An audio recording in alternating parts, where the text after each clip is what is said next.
Doctor Diwakar Prajapati और आपके पसंदीदा शो काढ़ा विद दिवाकर सत्यमेव जयते मन की आवाज में आपका हार्दिक अभिनंदन एवं स्वागत है। और आज हमारे इस शो काढ़ा विद दिवाकर में मन की आवाज लेकर के कानपुर नगर की एक ऐसी शख्सियत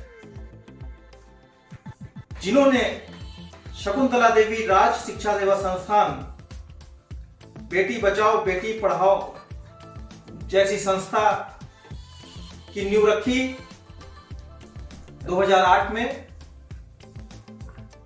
और इसके तत्वाधान द्वारा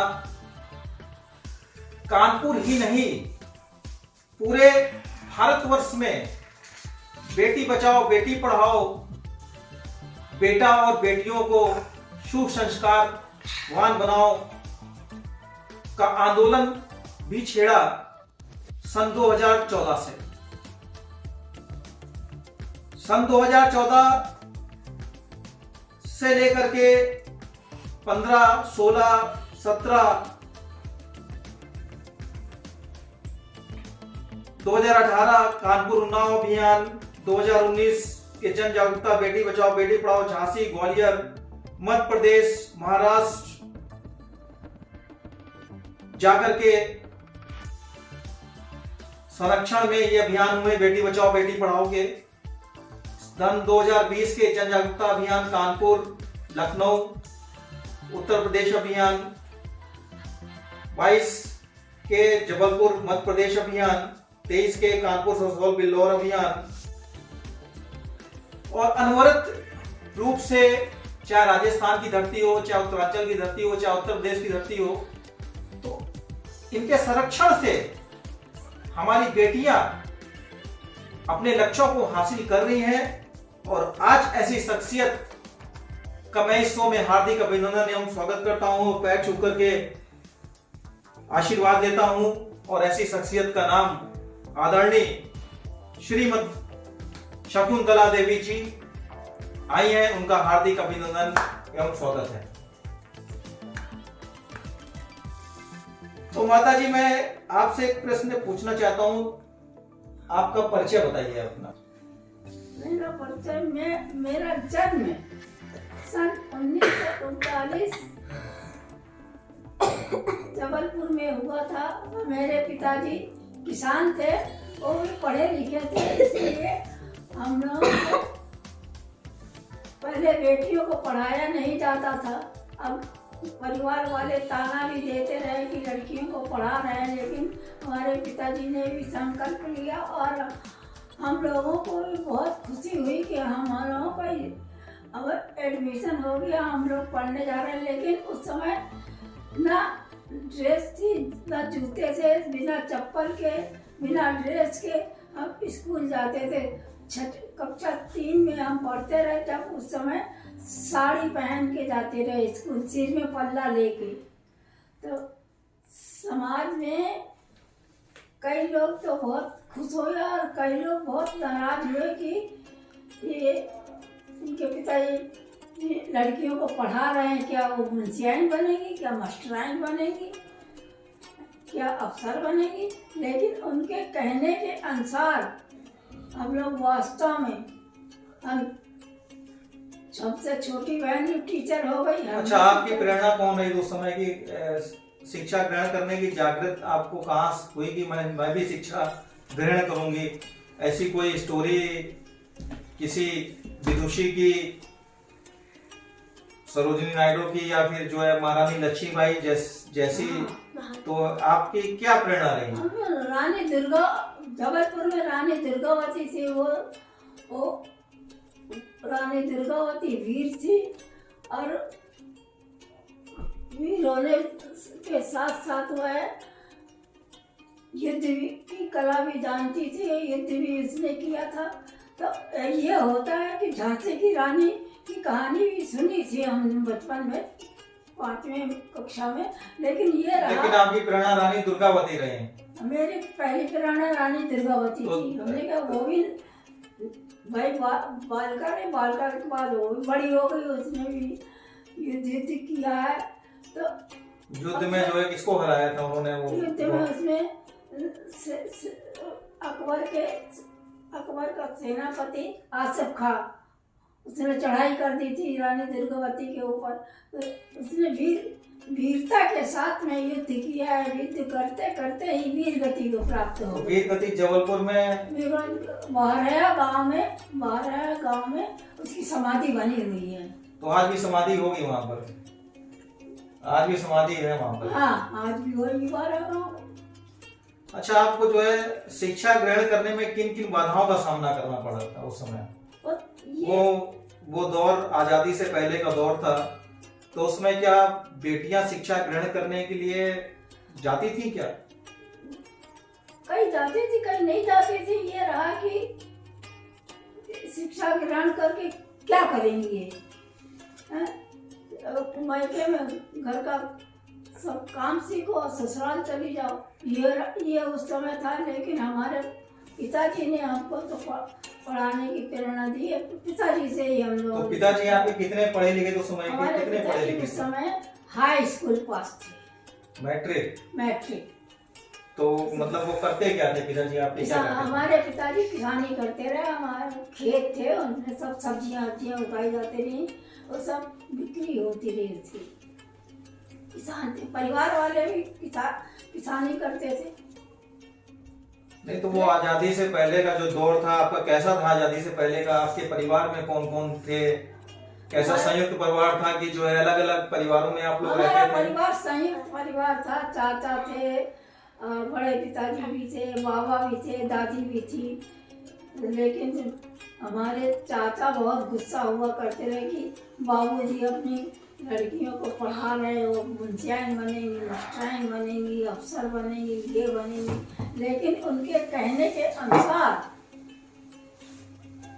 हम लोग उनके ये तो नहीं देखा कि ये गुस्सा हो रहा है, लेकिन हम लोग अपने लक्ष्य पर अड़े रहे। उन्होंने पढ़ाई की और वास्तव में उनके अनुसार जैसा वो कहते रहे मास्टराइन बनेगी, मुंशियाइन बनेगी, तो हम सब 2 बहनें 3 बहनें मास्टराइन बन गए। तो आपका जो है शिक्षक बनने का सपना कहाँ से आया? शिक्षक बनने का सपना कैसे आया आपके अंदर कि मैं बड़े होकर के शिक्षक ही बनूंगी? छोटे थे शिक्षा, हमारे पिताजी हम लोग को ये कहा करते रहे, बेटा पढ़ना अच्छा है, पढ़ो, तुम्हारा सब जगह सम्मान होगा, ये होगा। हमारे पिताजी हम और हमारी माता जी कक्षा 2 तक पढ़ी थी। उनकी प्रेरणा सबसे ज्यादा रही कि हमारी बेटियां पढ़ें। अच्छा, माता जी की प्रेरणा ये रही कि हमारी बेटियां पढ़ें। कितनी आप लोग बहनें थी? कितनी टोटल बहनें थी आप लोग? हम टोटल 6 बहनें। कितने लोगों का परिवार था? संयुक्त परिवार कितने लोगों का था? 25 लोगों का परिवार था। 25 लोगों का परिवार था। एक साथ 25 लोग रहते थे उस समय? हाँ, उस समय एक में ही सब 25 लोग रहते थे। अच्छा, जो आपके चाचा थे, बाबा थे, और चाचा वगैरह क्या करते थे? उनके बच्चे वगैरह क्या करते थे? सब खेती करते रहे, बच्चे भी पढ़ते रहे, वो भी पढ़ते रहे, लड़के पढ़ते रहे, लड़कियां नहीं पढ़ती नहीं उनकी। अच्छा, लड़कियां नहीं पढ़ती, लड़के पढ़ते थे? हाँ, लेकिन हम लड़कियां सब 6 पढ़े। उनकी लड़कियां क्यों नहीं पढ़ती थी? वो लड़कियों को पढ़ाना नहीं चाहते थे क्या? वो पढ़ाना नहीं चाहते रहे, वो घर का काम करवाते थे। अच्छा, तो उनकी लड़कियां मतलब कुछ ज्यादा नहीं पढ़ी, 1-2 पढ़ी है बस, कक्षा 5 तक। अच्छा, तो वो दौर अंग्रेजों का दौर कैसा रहता था आपका? आपने जो है चूंकि 1939 में आप पैदा हुई और 1947 को देश आजाद हुआ, तो वो दौर कैसा था? बचपन आपका जो है गुलामी में बीता। हाँ, तो कैसा लगता था उसमें आपको? अच्छा लगता ना, ऐसा नहीं कि। तो अंग्रेजों को आप देखती थी क्या उस समय? अंग्रेजों को हम नहीं देखते रहे, अंग्रेजों को नहीं देखा। ये देखा है कि देश अब गुलाम है। अच्छा, तो हाँ, ये देश गुलाम है। जब आजाद हुआ तब झंडा फहराए गए तो बहुत खुशी हुई, बहुत हम लोग झूम झूम के नाचने लगे सब पहले। अच्छा, देश आजाद हुआ? हाँ, खूब खुश हुए। तो उसके बाद जो है महात्मा गांधी को आपने देखा है क्या? महात्मा गांधी को वैसे फोटो देखी है, हाँ। और वैसे नहीं प्रत्यक्ष नहीं देखा, लेकिन फोटो देखी महात्मा गांधी की ने जब सत्याग्रह किया हो और जा रहे थे, तो वो नमक बनाने के लिए आंदोलन किया था। तो आपके परिवार से दादा परबाबा जो है वो सत्याग्रह में शामिल हुए थे कि आजादी के सत्याग्रह में शामिल होने के लिए कोई गया था? कोई कौन जाए इतनी दूर, लेकिन देखा करते थे, सब जानते थे, लेकिन तो देश आजाद करने का जज्बा नहीं था क्या आप लोगों के अंदर कि देश हमारा आजाद हो अंग्रेजों के? उनका जलवा तो था, लेकिन वो अपने घर में अपने किसानी सब करते रहे, देखते रहे, लेकिन वहाँ पर अंग्रेज नहीं आ सकते रहे। मिलिट्री वाले भी बहुत कम हमारे खेते से निकलते रहे, तो हम लोग भगा देते रहे। अंग्रेजों को भगा देती थी? अंग्रेजों को भगा देती थी? भगा देते रहे, हम लोग कुत्ता दौड़ा देते रहे अंग्रेजों के ऊपर? हाँ। अरे दादा रे, तो अंग्रेज आते नहीं थे फिर? हाँ, Who is bloody? वहाँ से नहीं निकलते रहे, घर के पास से, अच्छा, खेतों के बीच से नहीं निकलते रहे। तो आपके जीवन का ऐसा कोई वाक्य जो आपको झकझोर के रख देता हो, ऐसा कोई वाक्य जो है आप सबसे पहली पोस्टिंग आपकी कहाँ पर हुई आपने? सबसे पहले दोस्ती हमारी उन्नाव जिले के बदरका गांव में हुई। चंद्रशेखर का ननिहाल था वो। चंद्रशेखर आजाद का ननिहाल? हाँ, चंद्रशेखर बदरका? आजाद का ननिहाल बदरका है। वहाँ पोस्टिंग हुई आपकी सबसे पहली पोस्टिंग किस सन में? सन 1970 फरवरी में। 1970 में हाँ, पहली पोस्टिंग 1970 में हुई? पहले पोस्टिंग 1970 में बदरका में हुई। बदरका में? हाँ, फरवरी में। तो वहाँ पर कैसा माहौल कैसा था उस समय? वहाँ पर यही था कि लड़कियां आती रही पढ़ने। पहली पोस्टिंग आपकी कहाँ पर हुई? पहली पोस्टिंग हमारी चंद्रशेखर आजाद के ननिहाल में सन 1970 फरवरी में हुई थी। तो वहाँ पर आपको कैसा लगा विद्यालय उस समय जो है प्राथमिक विद्यालय जो है? प्राथमिक विद्यालय हमको इतनी खुशी हुई रही कि मेरी सर्विस लग गई है, अब मैं अब यहाँ पढ़ाने आऊंगी बच्चों को, और पढ़ाती रही। मैं बहुत खुश होती रही। अब बेसिक शिक्षा अधिकारी आते रहे तो मेरा पढ़ाना देख करके वो भी बहुत खुश होते रहे। तो बेसिक शिक्षा अधिकारी जो राउंड पे आते थे? हाँ। तो आप पढ़ाती मिलती होंगी बच्चों हाँ, को, से पढ़ाती होंगी, पूछते होंगे? हाँ, बहुत खुश होते रहे कि हाँ ये टीचर अच्छी है, पढ़ाने में सक्षम है। तो फिर उसके बाद जो है ये जो है फिर पोस्टिंग का ट्रांसफर हो गया आपका? 1973 में कुरारी कला नाम है, कुरारी कला गांव है, तो वहाँ हुई। वहाँ लड़कियां पढ़ने नहीं, बालिकाएं पढ़ने नहीं जाती थी। तो मतलब बेटी बचाओ बेटी पढ़ाओ अभियान जो है आपने वहीं से स्टार्ट कर दिया था क्या? वहीं से, हाँ, वहीं से हमने कहा, घर घर जा करके हमने सब उनके माता पिता को प्रेरणा दी कि बेटियों को पढ़ाना अच्छी बात है, और समाज के लिए कुछ ना कुछ तो करेंगी ही बेटियां, आप स्कूल भेजिए। उस समय वो कहते रहे कि नहीं, हम बेटियों को नहीं पढ़ाना चाहते हैं क्योंकि छेड़छाड़ होती है और यहाँ माहौल अच्छा नहीं है। तो हमने उनको कहा कि ऐसी बात नहीं है, आप भेजिए तो लड़कियों को, अपनी बेटियों को भेजिए पढ़ने के लिए। घर में जाकर जब एक दो ने भेजा तो सब भेजने लगे। अब इस स्कूल में जहाँ 10 लड़कियां थी वहाँ 100 लड़कियां हो गई। 100 लड़कियां हो गई? 100 लड़कियां हो गई, अब पढ़ने आने लगी। उस गाँव के लोग बहुत खुश हुए।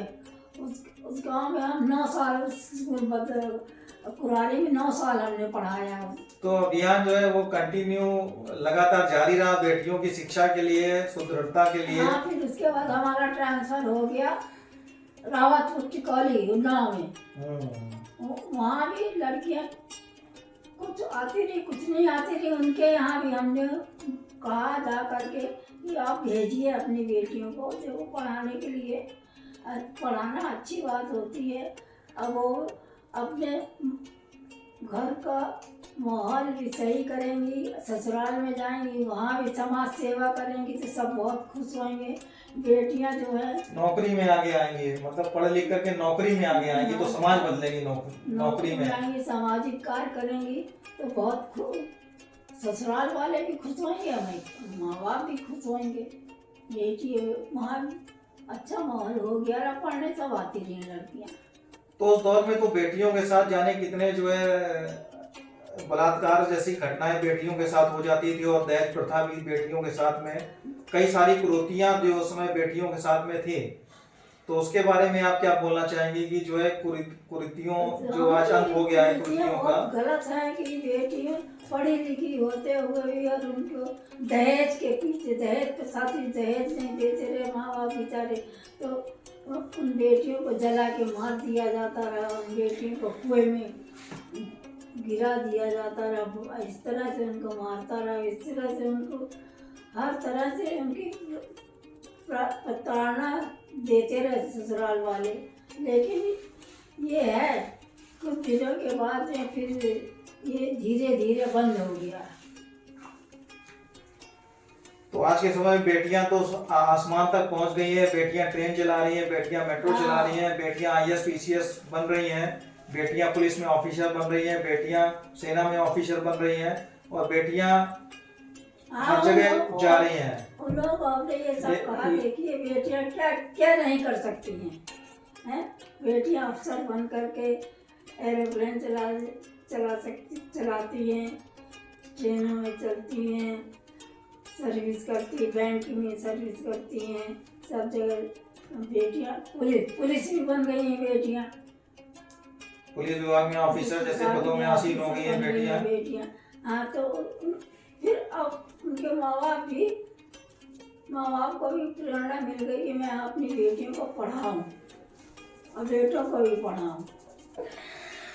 लेकिन वो एक कहावत जो है बोए जाते हैं बेटियां, हमारे ऑडियंस को सुनाइए, जो है बोए जाते हैं बेटियां उग जाती हैं बेटियां। हाँ, ये बोए जाते हैं बेटे उग आती हैं बेटियां, खाद पान बेटों को लेकिन लहलाती हैं बेटियां, माँ बाप की प्यारी होती हैं बेटियां, ठेले जाते हैं बेटे लेकिन चढ़ जाती है एवरेस्ट में बेटियां। तो बहुत अच्छा माता जी ने कहा है कि जो है बोए जाते हैं बेटे उग जाती हैं बेटियां, खाद पानी बेटों को लहलाती हैं बेटियां, एवरेस्ट पर ठेले जाते हैं बेटे और चढ़ जाती हैं बेटियां। तो ये एक समाज का बहुत बड़ा उदाहरण के रूप में आज आपके बीच में शकुंतला देवी जी आई हुई हैं और जो बेटी बचाओ बेटी पढ़ाओ के निरंतर, और इनका कानपुर नगर में बेटी बचाओ बेटी पढ़ाओ के द्वारा जो है एक स्वावलंबन केंद्र भी चलता है कानपुर नगर में, और जो है और सारे भारतवर्ष में इनकी संरक्षता में बेटी बचाओ बेटी पढ़ाओ, बेटा और बेटियों को सुसंस्कारवान भी बनाओ जैसे अभियानों को लेकर के एक टीम पूरे भारतवर्ष में काम कर रही है, और कई सारे अभियानों को लेकर के बेटी गौरव सम्मान, पर्यावरण संरक्षण, जल संरक्षण, धूम्रपान निषेध, महिला सशक्तिकरण, मतदाता जागरूकता, एड्स जागरूकता जैसे अभियानों को लेकर के निस्वार्थ माता जी की संस्था को कोई पैसा नहीं मिलता है, एक पैसे की कहीं से कोई फंडिंग नहीं है, और रिटायरमेंट होने के पश्चात आप कितना पैसा समाज में खर्च करती हैं, आप क्योंकि रिटायर है, पेंशन मिलती है आपको, तो उस पेंशन का कितना हिस्सा आप समाज में बेटियों के लिए खर्च करती हैं? आधा हिस्सा। देखिए बहुत गर्व की बात है कि माता जी आधा हिस्सा समाज में बेटियों के लिए, और विद्यालय कानपुर में है जहां पर बेटियां निःशुल्क रूप में से पढ़ती हैं उस स्कूल में, और माता जी की संरक्षता में कोई भी एडमिशन कराने के लिए कोई माँ आती है, कोई पिताजी आते हैं और बोलते हैं कि मेरे पास मैडम मेरे पास इतना पैसा फीस देने के लिए नहीं है, मैं 800-1000 रुपए फीस नहीं दूंगा और मेरी सिर्फ समर्था 200 रुपए 300 रुपए की है, तो कहते हैं कि आइए आप शिक्षा ग्रहण करिए, आप शिक्षा ग्रहण कर सकते हैं, अपनी बेटी को पढ़ाइए, चाहे आपके पास पैसा हो चाहे पैसा ना हो, लेकिन हमारे विद्यालय में बेटियों को पढ़ाइए, बेटियों को आगे बढ़ाइए। और मैं तहे दिल से माता जी का सम्मान करता हूँ, और जो है आपसे एक लास्ट में जाते जाते क्वेश्चन करता हूँ कि हमारे भारतवर्ष के लिए आप क्या संदेश देना चाहेंगे, चूंकि माता जी 87 वर्ष की हो गई हैं, आज माता जी 87 इयर्स ओल्ड हैं, और 87 इयर्स ओल्ड भी बेटी बचाओ जागरूकता के लिए 100 किलोमीटर 200 किलोमीटर दूर सिर्फ भारत की बेटियों के लिए जाती हैं। और मैं आपसे जाते जाते प्रश्न करना चाहता हूं कि भारतवर्ष के लोगों को क्या संदेश देना चाहती है जो बेटियों को गंदी निगाह से देखते हैं?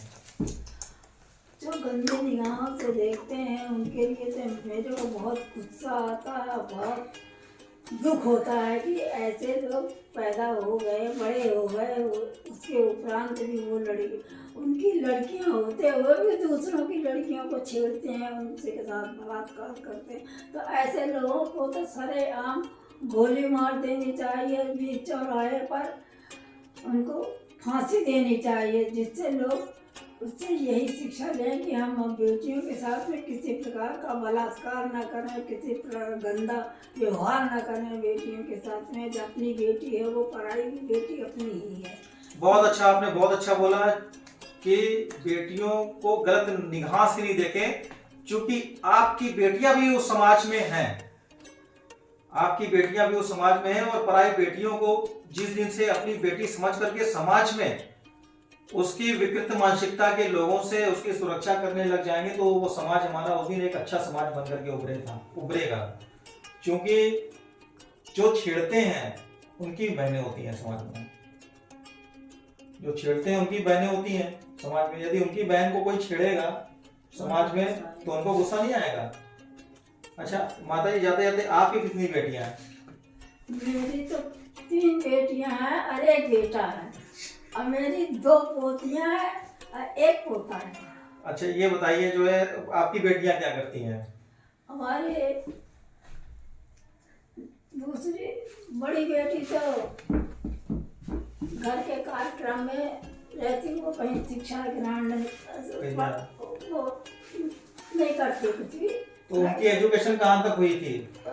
BA तक पढ़ी हुई है। अच्छा, और दूसरी? बड़ी वाली दूसरी भी BA तक पढ़ी हुई है, वो सर्विस करती है रेलवे में, उसमें बिजली विभाग में सर्विस करती है। छोटी बेटी जो ग्वालियर में है वो भी वहाँ ग्वालियर के कॉलेज में पढ़ाने जाती है। और आपकी बहनें जो है टीचर है। हमारी बहनें जो है, बड़ी बहन तो एक्सपायर हो गई है, लेकिन अब दूसरे नंबर पे हम हैं, तीसरे नंबर की बहन वो भी टीचर थी, वो भी रिटायर हो गई, और चौथे नंबर की उसने हाई स्कूल किया, लेकिन उसके परिवार वालों ने सर्विस नहीं करने दिया। और जो 5वीं बहन है उसने BEd किया था, उसने अपना स्कूल खोला था। कहाँ पर? झांसी में? झांसी में, हाँ, उसकी शादी झांसी में हुई, झांसी में स्कूल खोला था, हाई स्कूल तक स्कूल चलाया, लेकिन जब ये कोरोना आया तो स्कूल बंद हो गया। अब उनका स्वास्थ्य सही नहीं रहता है। आपका एक बेटा क्या करता है आपका? मेरा बेटा यही बेटी पढ़ाओ बेटी का अभियान जगह जगह करने जाते हैं, स्कूल में जाते हैं, कॉलेज में जाते हैं, और बाहर देशों में भी जाते हैं, तो मैं भी उनके साथ जाती हूँ, मैं भी चलती हूँ उन्हीं के साथ में। तो बहुत अच्छा, आज बहुत गर्व का विषय है कि सत्यमेव भारत काढ़वी दिवाकर में आज आदरणीय शकुंतला देवी जी ने अपनी मन की बात कही। और चूंकि आज वर्ष 2025 का आज आखिरी दिन है और कल 2026 प्रारंभ होगा, और इस के साथ में सारे भारतवासियों को और सारे संसार वासियों को नववर्ष की हार्दिक बधाई, आने वाले नववर्ष की हार्दिक बधाइयाँ के साथ साथ मैं सभी भारतवासियों का आभार प्रकट करता हूँ। और ये शो देखें, और समाज में एक इंस्पिरेशन के रूप में आज 87 वर्ष की माता जी आई हैं। इन्हीं के साथ मैं जय हिंद, जय भारत। जय हिंद, जय भारत।